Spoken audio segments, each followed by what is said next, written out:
we are Africa's second highest tweeting nation. We're second only to South Africa. We're ahead of Nigeria, we're ahead of Egypt, which is a surprise. But it shows you how Kenyans have taken to social media and how you can expect the numbers to move in the next year or two. Interestingly, 57% of those tweets are from mobile phones.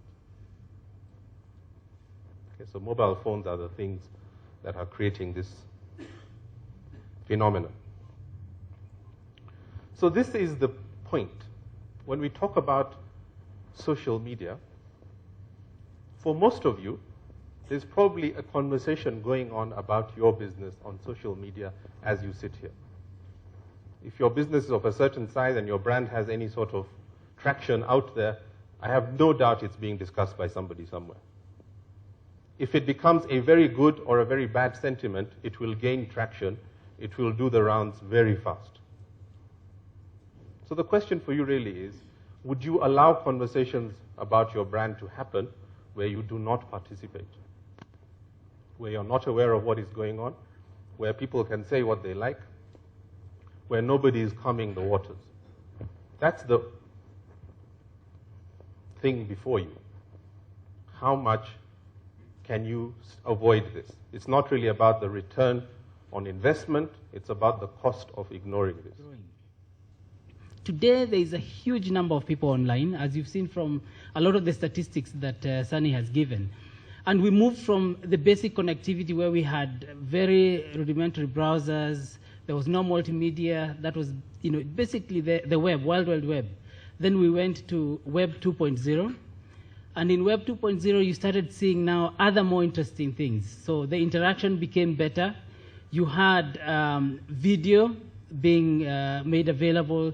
You could begin to chat real time with people. And so there was a bit more engagement. But in many cases, it was something that was happening either in the IT department of organizations, and it wasn't as serious for businesses. I don't need to repeat a lot of what Sunny has said, but for businesses, now you cannot ignore, one, the internet, and you cannot ignore social. And why is that?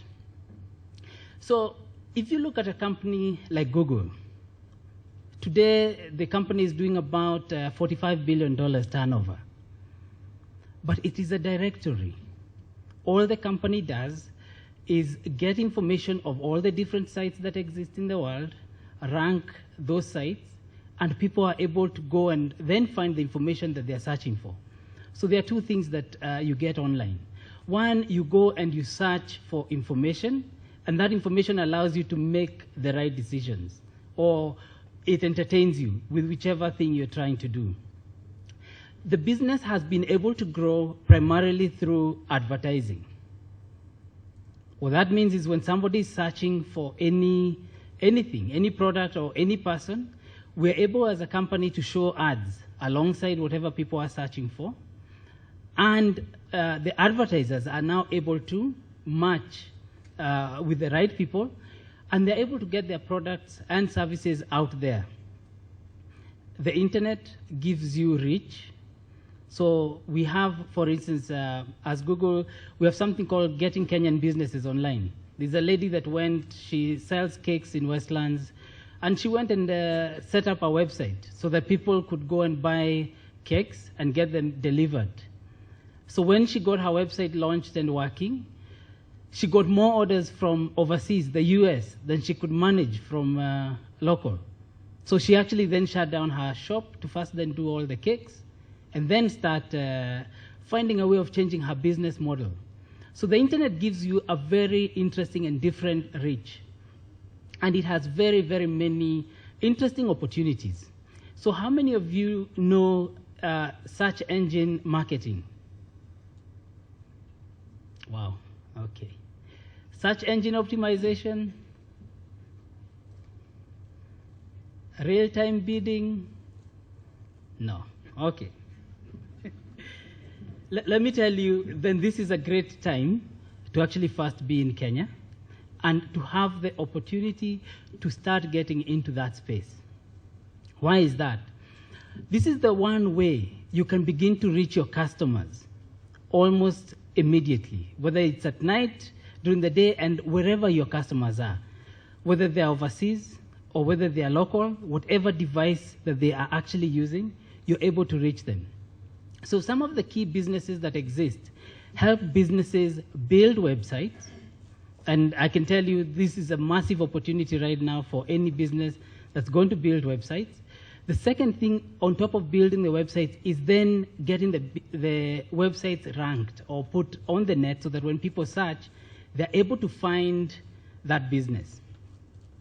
I'm trying not to be very technical, so the process I want you to go through is to understand how we started and how we are in the process growing to where social media becomes quite key and what it then means for us as So the internet, if you're going to remember anything about social media, is that number one, it's going to be ubiquitous.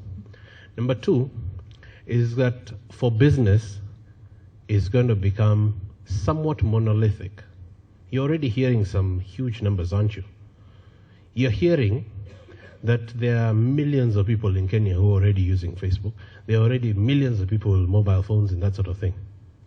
Now, you're also hearing that Apple, the people who make this iPad, have 100 billion shillings $100 billion in cash sitting somewhere. I don't know if anybody had that. Did you hear that?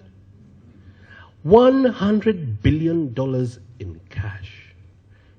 That's money for innovation, that's money for research, that's money for... In fact, when Sunny said that they don't know what to do with it, it's true. Because they really don't. Because as we sit in our companies right now, we spend a lot of time doing strategic plans. I have just now returned from doing strategic planning for my company. And as we were sitting there and we were thinking about what is going to change in the world, we realized we can't make a 5-year strategic plan. There's nothing that was true in 3 years ago in my life that is true today with regard to how people interact, and I'm in marketing. There's nothing that is true with regard to how majority of the people interact. In 2009, M-Pesa wasn't what it is now. Now, a majority of the people who have M-Pesa pay for electricity via M-Pesa. That wasn't true 2 years ago. So now, if I'm going to start thinking about my strategic plan, I can only think maximum 1 year ahead. And then, even in that 1 year, I have to plan that things are going to change.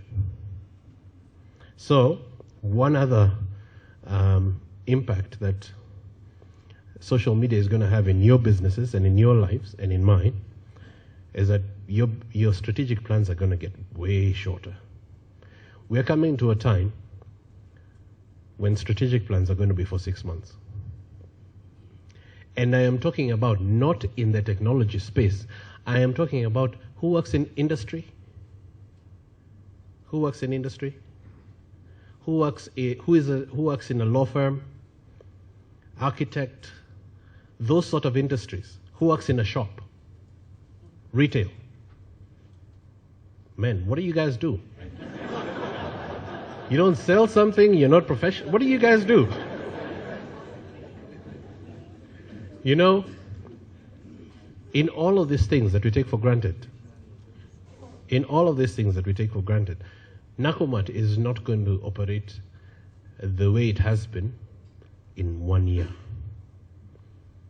And if it does, within 2 years, you guys are going to start saying, I wonder what happened to Nakumatt. As successful as that business is, as successful as some of your businesses are, if you're not going to get with the program, because those 28 million people that you heard are on mobile phones, the vast majority of them are between 60 and 30. These are the guys. Now, these are the guys who are going to be having... For instance, networking with people. I am not very good with networking with people online, offline that is, but at least coming to this forum has helped me meet a lot of interesting people, such as Sunny Bindra for one, and I feel that a lot was said today that was not just about talking about the problems, but a bit also on the solutions themselves, and a few action points were actually discussed. I like the fact that Sunny says that we should not wait. Rather, I think that was Alcags, yeah. Alcag says that we should not wait for the government to regulate. It's an opportunity that we should take up on ourselves to advance our own businesses. So that's what I'm going to take from this particular forum today. My name is Martina Kappel. I'm from True North Leadership, and I run a college as well, which is True North Leadership College. One of the things that I can see is very essential is that all the students get real education and information about social media, and I'm very happy that I've just hired somebody who is an expert in social media. And not only that, but it's not only our students who need that extra education to actually move forward and to be able to be the youth of Kenya who can do something in the future, but also the company. And I can see how important it is for each and everyone in the company to be a true branding, because if we don't do that branding for each and every staff, each and every student, each and every person there, then it's likely that things can go wrong. And yeah, it's transparency, it's time of transparency, which is actually, as Sunny Bindra said, it's cleaning up politics as well in the future. I thought that's very interesting.